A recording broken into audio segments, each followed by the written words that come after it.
Welcome to another session of Dakota Prairie Museum's Coffee Break with Friends. And today we have Troy McQuillen of McQuillen Creative Group. Troy is a local historian. He is the publisher of Aberdeen Magazine. He is a supporter of local arts, and he is a friend of the Dakota Prairie Museum. And Troy, thank you for being here today. Thank you for having me, Patricia. This is a very cool setup you have, and I've been connected with the museum for many, many years. I think I served on a variety of the boards for 6 years in a row, so yep. I'm very passionate about what you're doing here. Thank you, and it's appreciated too. Good. And today Troy is here to talk about Frank Ashford, a Brown County artist. Troy, tell us a little bit about Frank Ashford and why you're so fascinated with his story. Absolutely. When I was relatively young, my parents would drop me off at the Alexander Mitchell Library when my brother would go to catechism class on like Wednesday nights. And I would go down in the children's room and just kind of explore all sorts of things. And that's when I learned that Frank Baum lived in Aberdeen. And I remember these paintings in the hallways. And I didn't know anything about them. And so that memory just kind of stuck in my head. And then being involved with the library for so many years, I realized these paintings were gone. I didn't see them anymore. So I started looking around, asking about them, and sure enough, they're still there. And I didn't really know anything about Frank Ashford. And I realized I wanted to do a story about him in my magazine. And so I started researching, as I always do, and I can never seem to finish my research before the publication date. And he was a portrait painter from the Stratford area.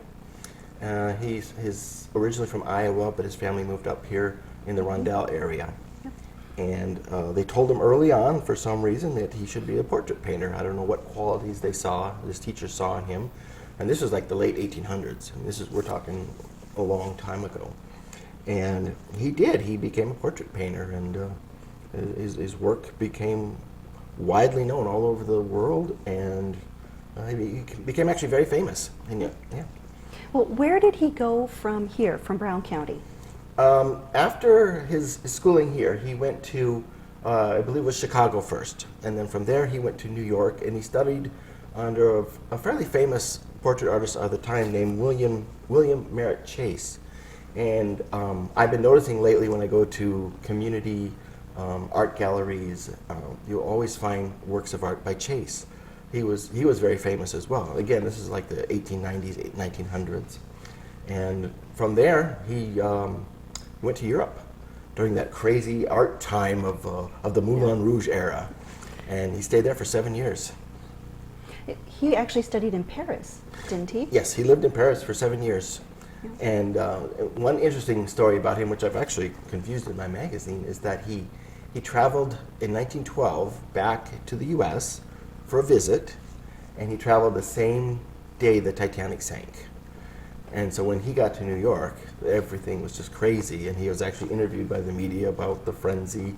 And but he went back to Europe after that, and he stayed there until 1914, and we were starting to feel rumblings of World War I, and he thought it was high time to get out of there, and I think he just walked away from tons of canvases he had there, and they're just lost to history. Well, how do you think his time in South Dakota influenced his art? I think that there's two definitive styles of Frank Ashford work. One is portraits, and the other is landscapes. So I think he was probably drawn to the Brown County landscapes, and he painted the Jim River in many scenes. But he was a smart guy. He knew he had to make money, so he did portraiture work, and he was commanding $500 to $1,000 per portrait in the early part of the 1900s. And he did paint many famous people. He did. And some of the most famous would be the portraits that are at the Grace Coolidge Lodge in Custer State Park. Mm-hmm. Can you tell us a little bit about those portraits? Yes, that happened in 1927, and he was commissioned by Peter Norbeck from Redfield, who had this crazy idea to do some big sort of monument in the Black Hills. Yes. And they contracted, in fact, they moved the White House to Custer, Black Hills. And the president at the time? Was Calvin Coolidge. Calvin Coolidge and his wife, Grace Coolidge. Yes. And as I recall, he loved it so much in the Black Hills, he stayed for 3 months. He stayed a long time. Yes. And state historians will tell you that they would stock the rivers at night with extra trout, to keep him there and keep him happy. But he painted a portrait of Calvin Coolidge. He actually did two different ones, and then two different ones of Grace Coolidge as well. And yeah, those are both hanging Very in the. nicely done. They're very nicely done. Yeah. Troy, what is your favorite Frank Ashford painting? That's a good question. There's a couple that one that are burned in my brain from my days at the library. It's probably what's called The Woman in Yellow. And it's a woman wearing a yellow coat standing on the shores of something. It looks like an impressionist Paris scene that you'd see, or something in the countryside of France. But it could very well be the Jim River. We just don't know. And the funny thing about that painting is it's hanging in the Human Resources offices in Aberdeen City Hall, because there was a water spot on the wall, and the city manager called the library and said, "Do you have something we could cover this with?" So they took my favorite Frank Ashford painting, but it's on display, so it's cool. You get to see it. Art has many uses. Art has many uses. And mostly it is to brighten Exactly. the place that it is. Well, fortunately, the Dakota Prairie Museum has been gifted with several Frank Ashford paintings, 3 of which are on display right now. This is one of them. This is a small version of one of them. And we have several others in our permanent art collection. We also have Frank Ashford's easel and his palette, That's right. too. Yeah, that's very cool. I got to see that. Yes. Yeah. So what would you think, or what would you say is Frank Ashford's crowning achievement? I think his crowning achievement is a successful career for probably 70 years. He painted up until he had a heart attack and died in his Melchow's apartment in 1960. I did not know that. Yeah, and there's confusion about his age. Some say he died at 82, some say he died at 80. But I believe he painted up until the very end. And it was actually called the Boyd Apartments. It wasn't called the Melchow Apartments at that point. So a South Dakota artist who traveled the world, but eventually came home to Brown County, to Aberdeen. He settled down here in 1956, but throughout his whole career he always came back. And he had relatives in Oregon, and he painted a lot of Oregon scenes as well. And Troy, where else can we find Frank Ashford paintings?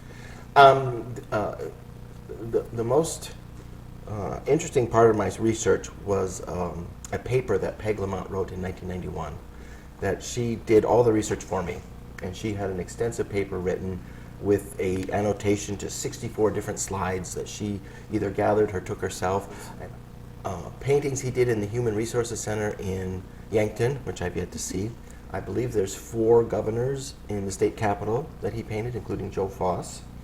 And he just, libraries, city halls, he did a lot of elected officials in Wisconsin. I read in Peg's story that he painted a priest from St. Mark's Episcopal Church here in town.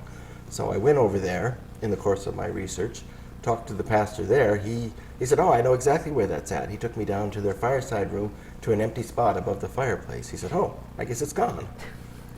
And he made some calls. He said, "Oh, they took it to the cathedral down in Sioux Falls." Nice. So I went to the cathedral in Sioux Falls, and they'd never heard of Ashford. They never heard of the painting. They said, "Perhaps you mean the Episcopal Cathedral, not the big, huge Catholic one." Oh. So I went down the road to this lovely, really old church, and pastor took me down the basement, and we found it just piled behind a bunch of other paintings. It was a really good painting. It was very indicative of Ashford's style.